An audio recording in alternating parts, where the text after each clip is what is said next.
fellow student, I'm Mr. Leung. So in this video, we are going to talk about the long questions in the movement in humans chapter. So for the question 8, so you can see that the diagram shows the structure of a finger joint. So for this part, you can see the labelings P, Q, R, S, T.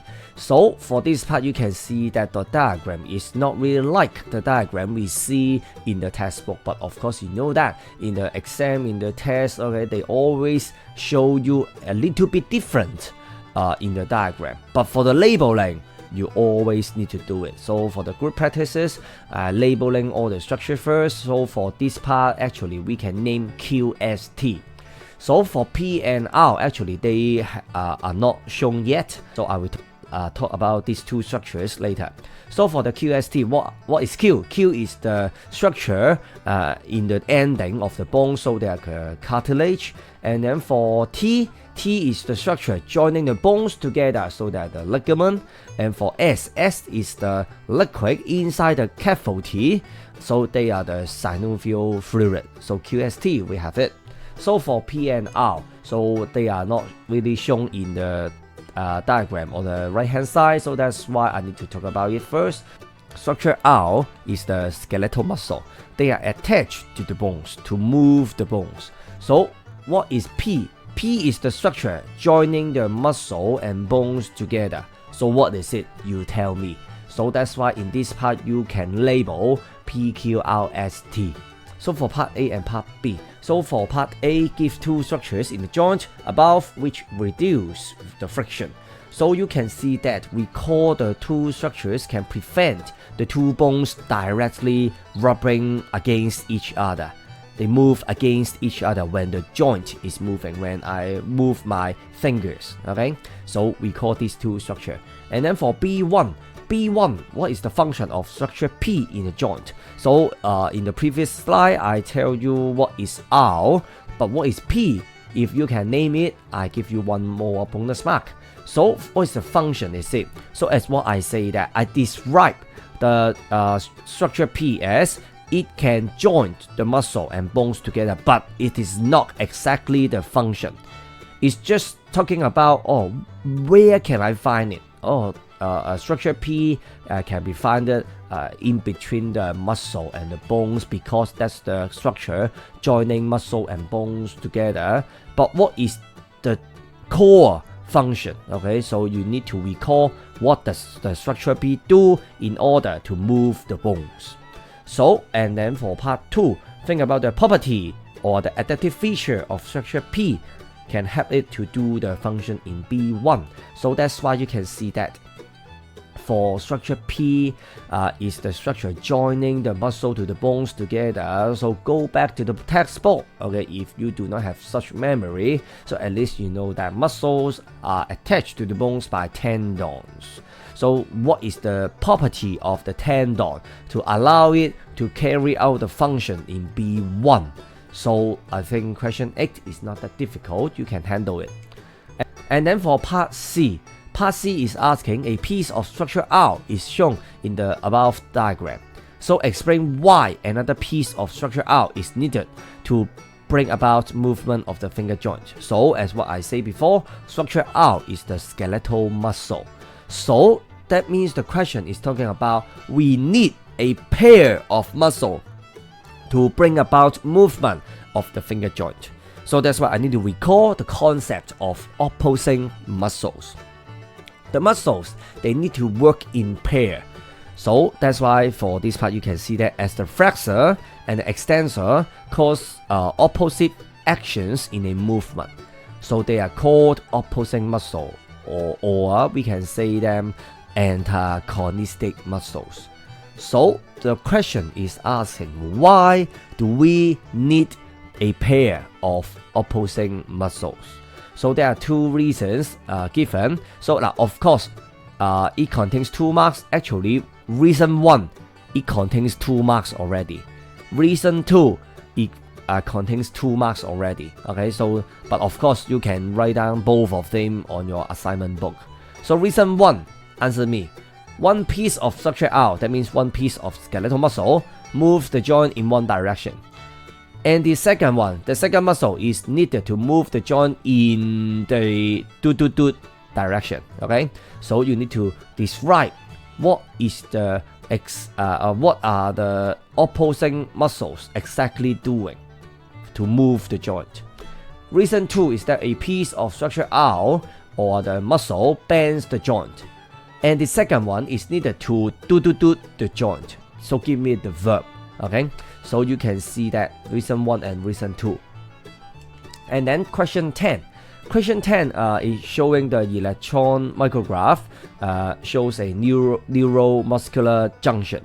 So that's the junction connecting nerve cells and muscles. But of course not directly together. So it's just like the synapse we learned in the last chapter. So for this part, you can see that we have the presynaptic membrane and also the structure A. Structure A is a small ball, okay, so that's the vesicle, right? So, and then on the left bottom corner, so we have the muscle fiber. So for this part, in this diagram, you can see the beautiful one, but not the real one. But of course, what I mentioned is that in the exam, in the test, you always see the real one rather than this one, okay? But for this one, that's the introduction for you to learn it first. So you can take a look at the procedures. How can we transmit the nerve impulse across the neuromuscular junction and lead to muscle contraction finally? So for this part A, very easy question. Name the chemical substance inside A. What is A? A are the vesicles in the ending of the action. So what is the chemical substance inside the vesicle? You tell me. And then for part B, the focus of question 10. So for part B is talking about a certain type of food poisoning. So it involves a injection of the toxin produced by a bacteria.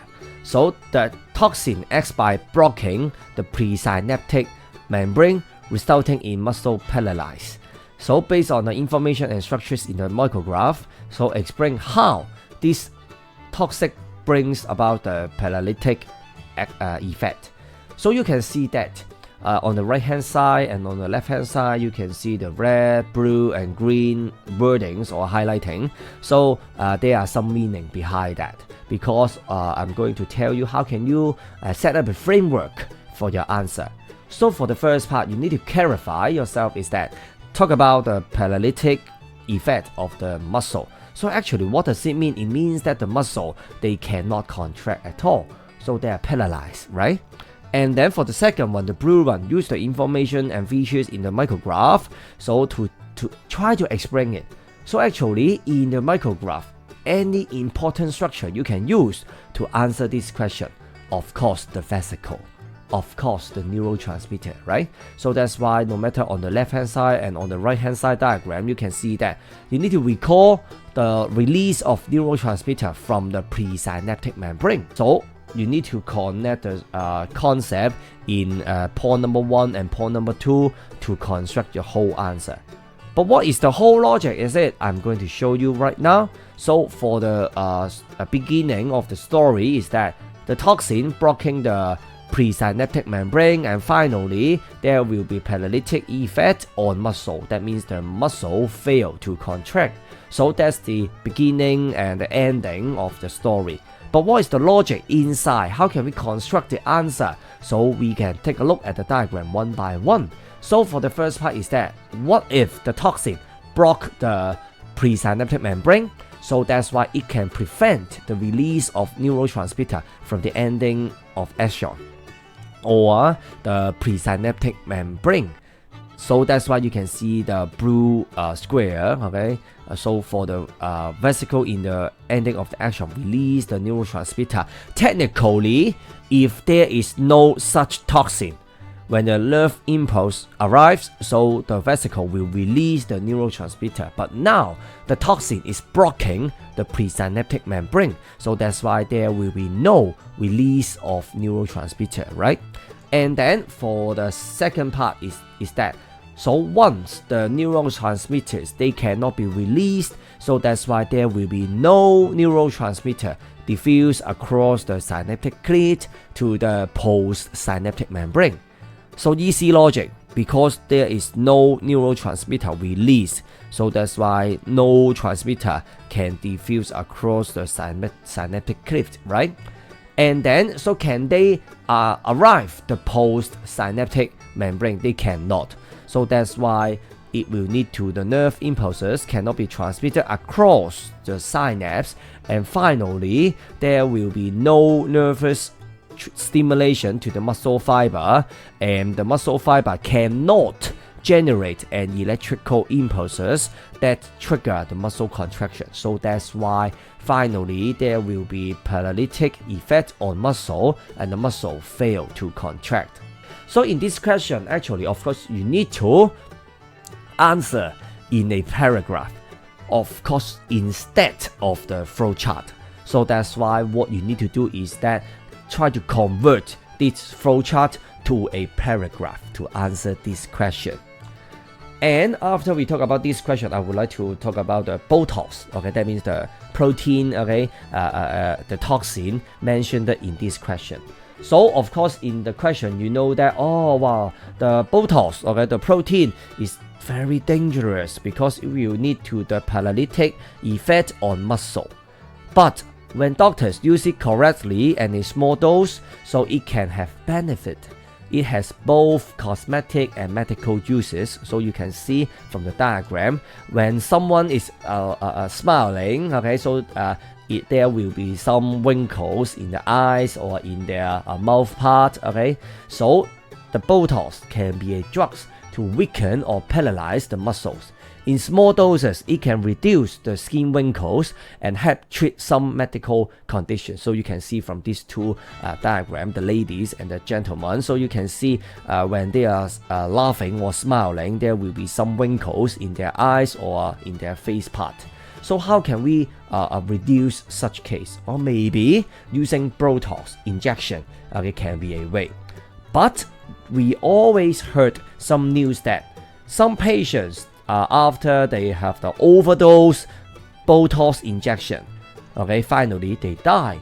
So that means that there is some risk behind the surgery, okay, this operation, okay, of Botox injection. So for this part, I would like to introduce you one scientist, okay. So he has ever mentioned it. Nothing is poison, and everything is poison. The difference is the dose. So that's why it depends on the dose, how much or how less we use it. So for example, for the Botox injection, of course, if we can control it in a small dose, okay, use it carefully, so it can be used for the cosmetic treatment, right? But what if, okay, we inject too much, excess amount, so it may lead to some side effect, okay, you cannot breathe at all, or some paralytic effect on muscle, and finally you may die. Drinking water is good, right? So every day we need to drink around maybe 8 cups of water, right? But what about if we drink not enough water? So we may suffer from dehydration, okay, so our brain cannot function, you may feel dizzy, confusion, fatigue, something like this. So, what do you mean that I need to drink as much water as I can? Not really. If you drink too much water, so there will be overhydration as well. So that's another disease we call water intoxication. So that it may lead to damage to our brain cells. And for exercise, in Form 3, in Form 4, we always learn that regular exercise. Okay, so that's why not enough exercise. It may need to weaken muscle and bones, and also our lungs, our heart function may not be that well. So what about I need to do exercise or even rigorous exercise every day, 8 hours? No, not really. It's just too rigorous. So you may suffer from overexertion. Okay, you may suffer from some muscle, ligament, and tendon injury, just like the athlete. They train too much, okay, so they may suffer from such injury. So for the sleeping is always good, right? So if you suffer from not enough sleeping, insomnia, so that's why you may experience the symptoms of anxiety, depression, okay, concentration and memory problem, and easily irritate. So something like this. So what about if I sleep a lot? I love sleeping. So you may suffer from the hyposomnia, you sleep too much, it will also make you to experience the symptoms of anxiety, headache, low energy, and memory problem. So that's why you can see that Botox injection, drinking water, exercise, sleeping, if you do it too much or you cannot do it or you just keep it in a very small level, so it will also lead to some problem. So that's why some values, okay, we can also teach you in biology.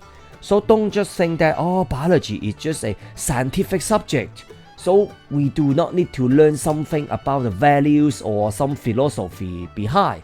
So there must be something behind the values, okay? Something too much and something too less, there is also some problem.